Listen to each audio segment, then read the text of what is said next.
Eala opines on the lack of privacy in the world of tennis during the Australian Open. There was a great controversy following the elimination of Coco Gauff, as the American tennis player broke a racket in the locker room and was still recorded by the cameras.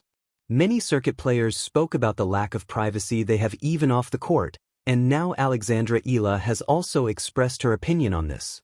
I am learning to handle the cameras. I highly value privacy. I believe everyone is entitled to it, and sometimes, as a public figure, boundaries blur a bit. I think everyone should have the right to set boundaries for privacy, she acknowledged. This news is an automatic translation. You can read the original news. Eala opina sobre la falta de privacidad en el mundo del tenis. Alex Eala opines on the lack of privacy in the world of tennis. The first thing you lose in tennis is not a match. It is not your ranking. It is not your confidence. It is not even your voice on court, drowned out by applause or criticism. It is your privacy. That, at least, is what Alex Eala has begun to understand. Not in a dramatic, headline-grabbing way. Not through scandal or controversy.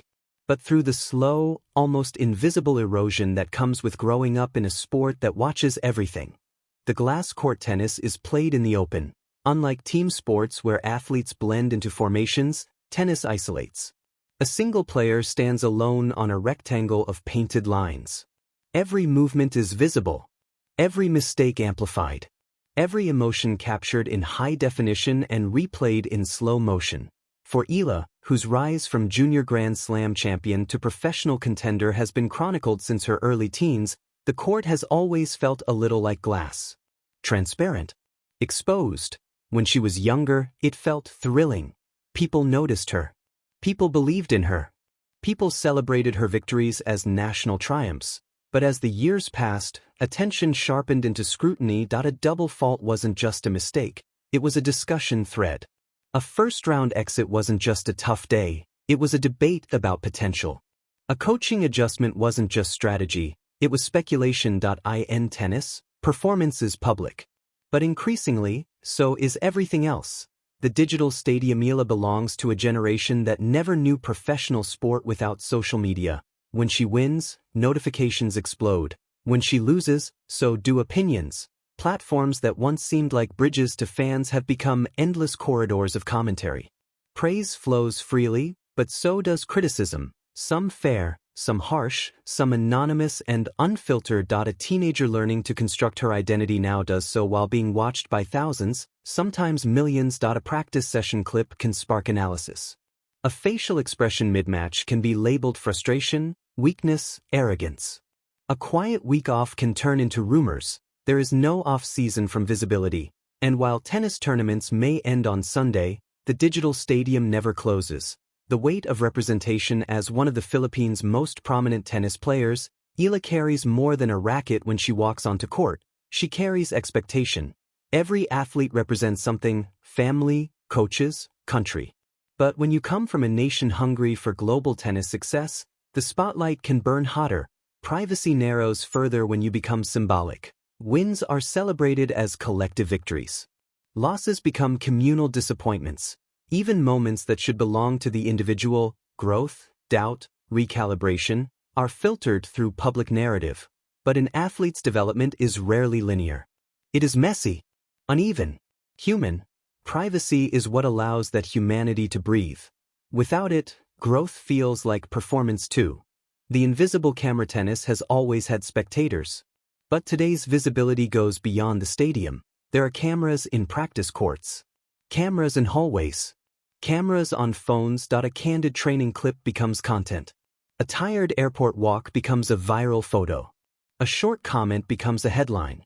The athlete is no longer just performing during matches. They are performing in transit, in preparation, in recovery, and yet, performance requires solitude. Great players often speak of mental reset. Of quiet routines. Of moments where no one is watching and they can simply exist without being evaluated. But when every public appearance becomes documentation, solitude becomes scarce. Growing up in public. Eala's journey from junior standout to professional competitor unfolded in real time for fans. Her triumphs at junior Grand Slams felt like shared milestones. Each step up the rankings felt like a national countdown. But growth, real growth, demands privacy. It demands room to fail quietly, to experiment without trending, to doubt without headlines.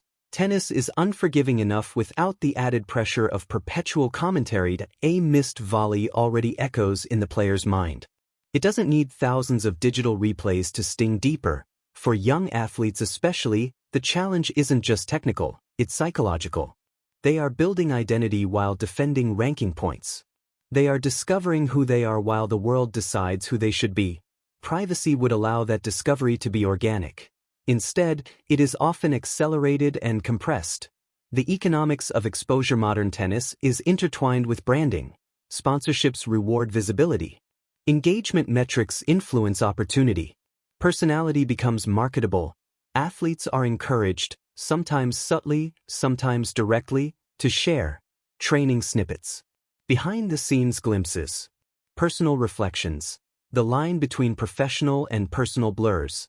The more visible you are, the more valuable you become. But value comes at a cost. When everything is content, what remains sacred? For someone like Eala, balancing authenticity with boundaries becomes part of the profession. Share enough to connect. Withhold enough to survive. It is a delicate equation. Criticism without context. One of the harshest aspects of modern sports visibility is speed.